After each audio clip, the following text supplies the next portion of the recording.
Border agents are on high alert nearly 24 hours after Title 42 expired. There are still a lot of questions about how the new immigration rules will play out. We haven't, though, seen a big surge in the immediate hours since the pandemic policy expired, but tens of thousands of migrants are waiting at the southern border, and asylum officers have been told you're going to need to work through the weekend processing claims. Some of the migrants camping out at the border near San Diego have been waiting there for a week.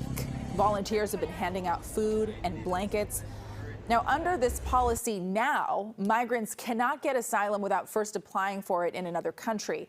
People caught crossing illegally face a 5-year ban and possible criminal charges. It is a long and uncertain journey, and we're hearing one family's story, a young mom who crossed the border with her daughter and came to the Bay Area for help. José Martínez live now with how she's trying to start a new life in San Jose.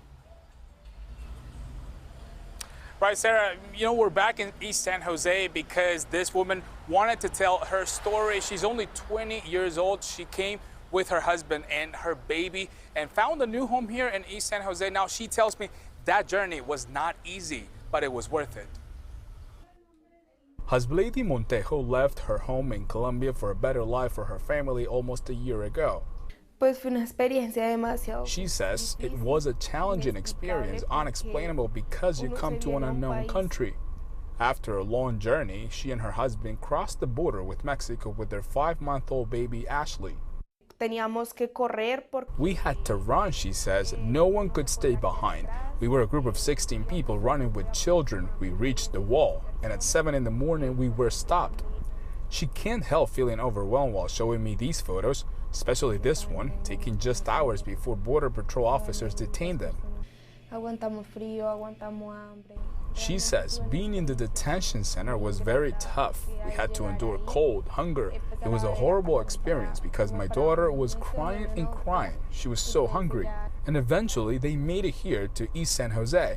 They are just one of many immigrant families already receiving help from organizations like Amigos de Guadalupe. Blady and her husband arrived, straight from the border with literally the clothes that they had on their back. No food, no money in their pockets.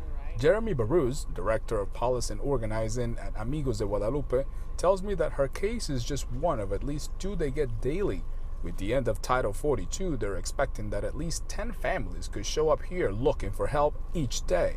We can expect families to show up with just the clothes on their back. And, we exist to help families get stabilized, getting into temporary shelters, using what limited resources we have to get them food, clothing, opportunities to enroll in medical coverage, get their children enrolled in schools here in the local school district. For now, Hasblady tells me that her goal is to start her asylum process as soon as possible, but in the meantime, she's getting ready to help these families when they get here. Now, Jeremy tells me that besides helping these families access their basic needs, they're also connecting them with immigration lawyers to see what can they do in their cases. Back to you. Jose, I have to imagine that makes all the difference in the world, and that's probably very comforting. Thank you so much for sharing their story. We appreciate it.